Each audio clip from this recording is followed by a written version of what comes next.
How are we doing, everybody? Sam here, live on Ball Street. Not going to come on here. Flab will be there tomorrow on Social Club to talk about Tottenham's 2-0 defeat to Arsenal at the weekend. That for them, a hat-trick for Callum Wilson. Burnley beating Swansea 2-0.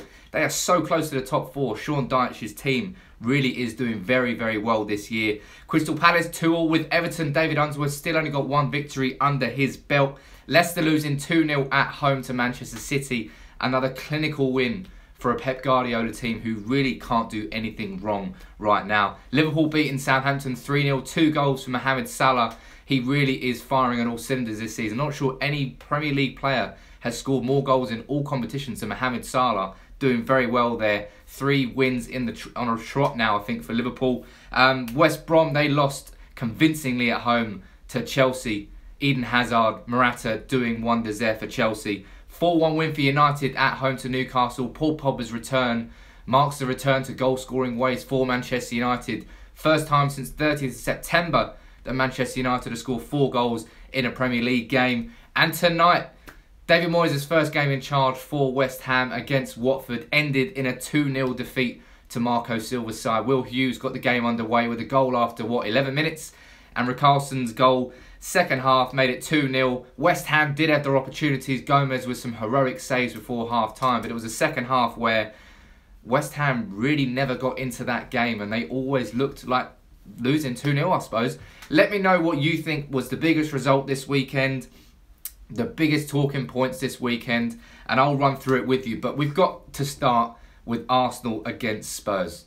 Going into the match, Spurs fans are confident. Not overly confident, because you can never be too overly confident going into these games. But Arsenal weren't in the best of form. Spurs had been, in fact, in good form. You know, going into these games, you do worry, because form generally goes out the window. And Spurs have not got the best record at the Emirates. I think they've only won once there. And it proved to be the case on Saturday morning. Early kickoff, 12:30. Pochettino's side were just never at the races. Harry Kane clearly not 100% fit. And Mesut Ozil is a player who gets the accusation thrown at him fairly sometimes, unfairly other times, that he disappears in big games. But then he had 2 different, I suppose, number 10s. Dele Alli for Spurs, Mesut Ozil for Arsenal. Ozil did not disappear at all against Spurs. Whereas Dele Alli, he really did not have a good game at all. And it was just, I suppose, not one-way traffic, but was it a free kick? Davinson Sanchez on Sanchez himself. Let me know in the comments. Type yes or no whether you think that was a free kick. That was curled in, and Mustafi made no mistake with what was a fantastic header. You've got to give him credit for that header. Lloris, feet planted, top goalkeeper. He had no chance of stopping that header. But that Sanchez goal, that second goal from Spurs, their high line was punished. It leaves a load of space in behind their back line, and Spurs punished it. A ball into Lacazette. He fired it into Sanchez, and Sanchez hit it right into the roof of the net. Lloris a little bit off balance. And then Spurs in that second half, yes, they had some opportunities, but let's be honest, it was a convincing 2-0 win for Arsenal. It wasn't a tough, gritty, drawn-out 2-0 win. It was a game where Arsene Wenger and the fans will be very happy with how the team performed. Let's read a few of your comments out here. Who cares? It happened. Let's get over it. But you've got to give credit to Arsenal. You know, after the season they have had so many accusations being thrown at them, the loss against Manchester City, they were fantastic against Spurs at home. I think Spurs always crumble, says Manzi HD. Spurs don't always crumble, but, you know, this was a game where it was an opportunity to really build a momentum shift in that. Now, because of that result, let's have a look at the table. We've got Spurs are now only 1 point ahead of Arsenal. That could have been a 4-point gap.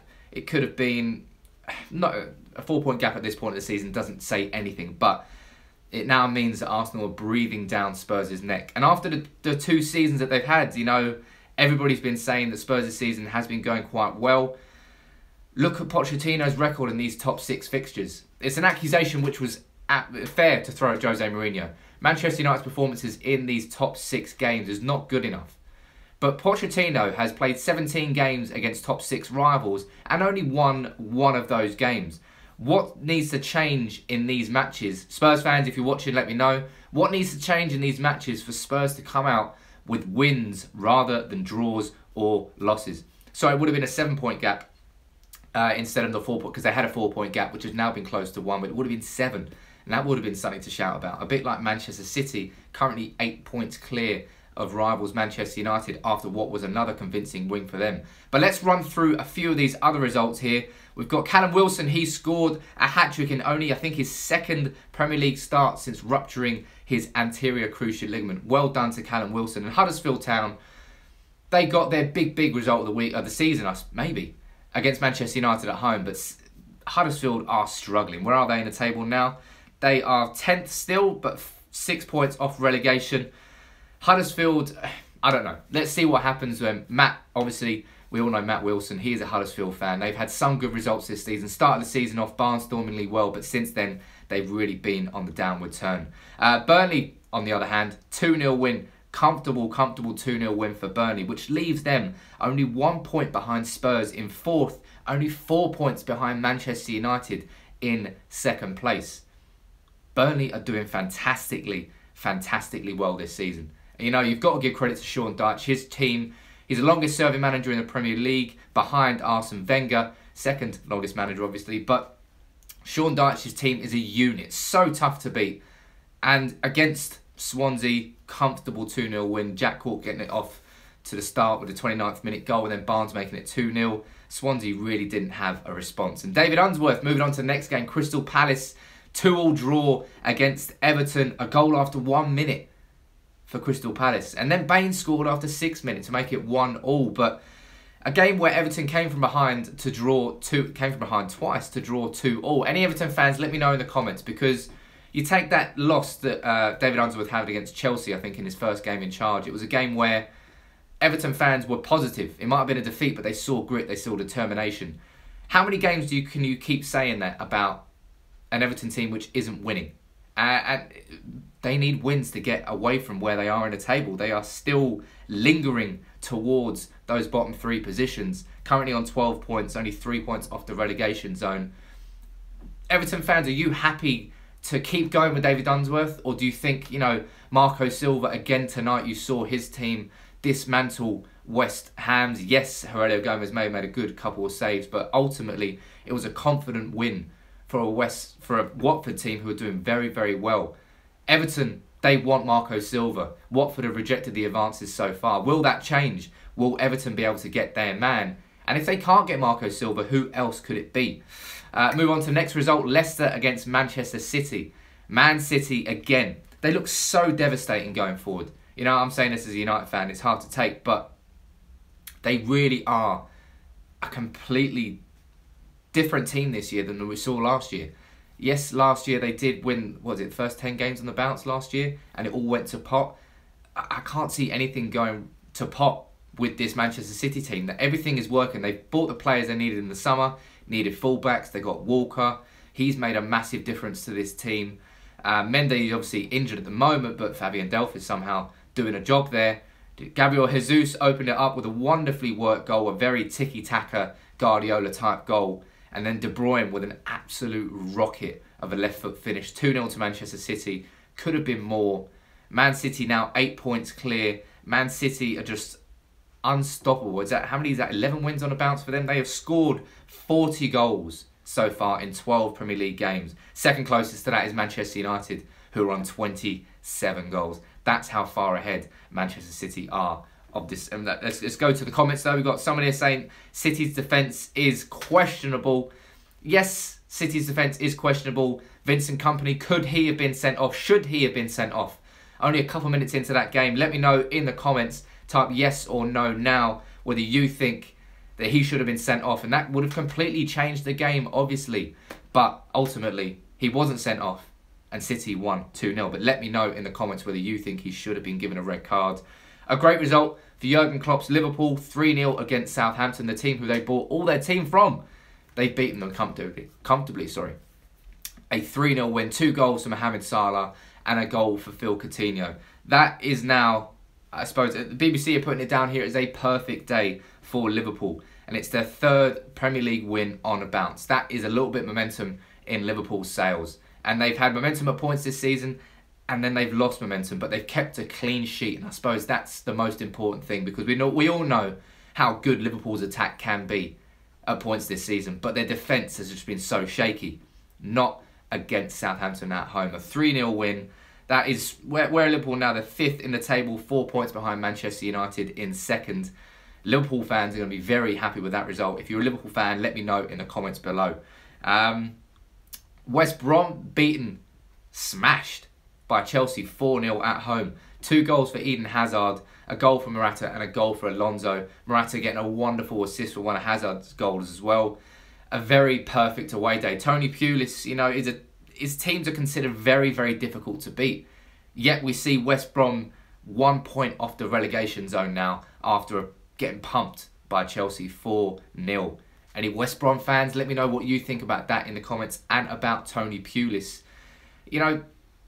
Is Tony Pulis in danger of being sacked? I think if you're that far down the table, surely he is in danger of being sacked as well. And if Pulis was to go, who would go in for that job? Maybe that's a job for Big Sam. United back to winning ways with a 4-1 win against Newcastle.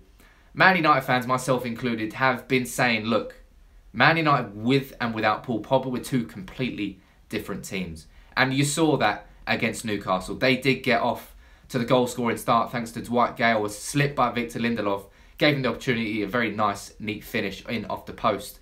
But then Paul Pogba turned it around. A wonderful clip in, Anthony Martial equalised. And then Smalling made it 2-1 from an Ashley Young cross. Pogba made it 3. And then Lukaku wrapped it up by getting back on the score sheet. Man United really are a different team with Paul Pogba inside it. And we really, really did see the best of that. Paul Pogba, for me, one of the best central midfielders in the world. It's worrying how, I suppose, reliant Manchester United are on Paul Pogba being in the team for that unit to properly work together. But with Ibrahimovic coming back, Rojo's back from injury, Paul Pogba straight back in to game influence in performances, that's the perfect way for Manchester United to play going into this December fixture period, which is crazy. Everybody's got 8 or 9 games. Man United certainly needed Paul Pogba back. And head into that last final game tonight. Watford 2, West Ham 0 in David Moyes' first game in charge. West Ham had their chances. Will Hughes went up, nice neat finish to make it 1-0. Was it after 11 minutes? It was a first half which didn't have too many clear-cut opportunities, but going towards the end of that first half, West Ham had 2 massive, massive chances. Kouyaté was put through after some wonderful work by West Ham. Gomez made himself big, made a massive, massive save. And then, was it Arnautovic had 2, got the header down, Gomez made an unreal save and then made a double save. Fair play to Gomez for making those 3 key saves. But West Ham's finishing should have been better. In the second half, Arnautovic squared it. I think it was for Kouyaté again. He skied it over the bar. And then West Ham will feel aggrieved because Will Hughes did handle the ball in the build-up to their Watford's second goal. But Richarlison made a fantastic finish. 2-0. Watford comfortable. Watford now, where are they in the table? They are gone up to 8th in the table. Marco Silva, one of the men in demand. Will Everton land their man? After that performance tonight, you can see they're a very professional team, Watford. Really, really fast on the counter-attack. I hadn't watched enough of Watford before tonight to really see how lethal they can be on the counter-attack. But West Ham, any West Ham fans watching, let me know. What's your opinion on this team under David Moyes after what you've seen for 90 minutes? Were there any hints that you could take positives from that and you could move forward and say, right, I can see a completely different team under David Moyes than what we saw under Slaven Bilic? Or was it a game where you didn't really see the tactics that Moyes was using, you didn't understand the decisions he's made, and you're concerned about what comes forward? You've got Nathaniel Flindle saying, I'm a West Ham fan, we are rubbish up front. Andy Carroll making himself big and bullish tonight. He couldn't make the difference. Sacco came on, he couldn't make the difference as well. Javier Hernandez is West Ham's top goal scorer at the moment. Will he be enough, though, to keep them up this season? And that is definitely David Moyes' job between now and the end of the year. Right now, West Ham currently 3rd from bottom at the moment. They are only 1 point off safety with West Brom not playing very well, Everton not playing very well, and Stoke not playing Brighton until Monday night. But West Ham fans, let me know how concerned you are. Hazard is the blueprint, gets compared with every informed player, talking about his performance, obviously, against West Brom. You know, Hazard, he had his injury, so he didn't start the season. Now he's coming into it. Hazard is playing very, very well again. You know, he is a top-class, arguably world-class player. You know, he won Premier League Player of the Year. That wasn't coincidental. You know, he was unreal that season. And Chelsea fans just want to see that coming back every single week. He was great for Chelsea against Manchester United, and you saw it tonight as well. Hazard, not tonight, sorry, on Saturday. Hazard with a very, very good performance there. Let's read a few more of your comments out here. Mujib saying West Ham will get relegated under Lloyd Moisey. Let me know in the comments now. Type relegated or safe, whether you think West Ham will still survive this season. Do you think that West Ham will go down underneath David Moyes, or does he have enough to avoid what he did with Sunderland last year? Let's read a few more of your comments out here. I mean, again, let me know what you think was the biggest result this weekend. Someone's asking my views on Lacazette there. Lacazette, I don't understand why Arsene Wenger hasn't been starting him in all the big games this season. You saw how good he was. That is a very good front three that Arsenal have. Ozil, Sanchez and Lacazette. Ramsey can make a difference from the middle when you're on form. But Lacazette has got to be starting week in. You don't spend 50 million on a striker and then not start him every single week. And that's my own opinion. You might disagree with that. We've got Mikey Rochard. He's saying that West Ham are going to get relegated. Mubaka saying the same thing. James Watford saying the same thing as well. But Marek Minar, he thinks that they will survive. Matt Handu, he thinks that West Ham are going down too. I think West Ham have got a real struggle on their hands. But I think one saving grace is that West Brom are not looking good this season. Everton are in dire straits at the moment, as far as I'm concerned. You know, looking at their last 5 games under David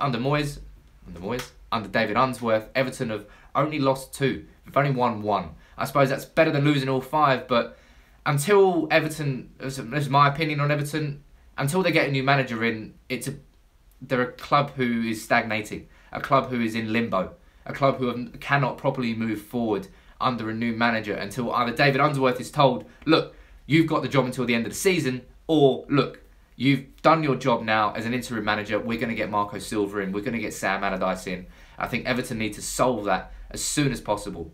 Otherwise, I do worry about Everton this season. After what was a great summer where they finally invested big money, now they need to do that and get a manager in and sort that situation out as soon as possible. Got Nathaniel Findle saying, sack Moyes already and bring back Bilic. I don't think that is going to be the case. A few of you asking where James is.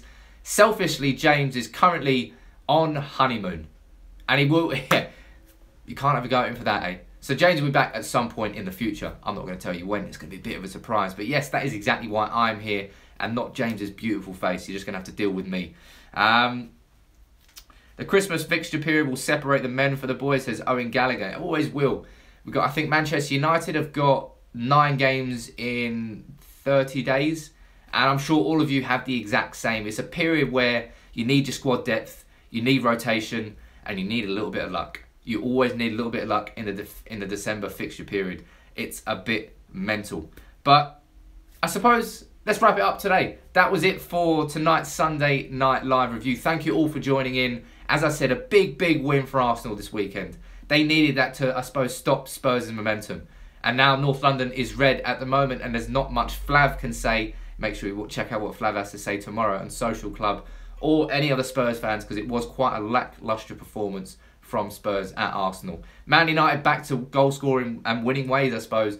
4-1 against Newcastle at home. Chelsea, very impressive 4-0 win away. Just like Man City's away win 2-0 against Leicester City. Very impressive too. David Moyes off to a losing start. I personally don't think that West Ham fans have got a very good season to look forward to under David Moyes. That's my own opinion. You may disagree. But let me know, as always, keep leaving your comments below. Drop a like on the video and subscribe to Ball Street if you haven't already. We'll be here tomorrow with Social Club. Social Club, I'm not going to tell you whether it's south or north. You're going to have to tune in to find out. But until tomorrow, take it easy.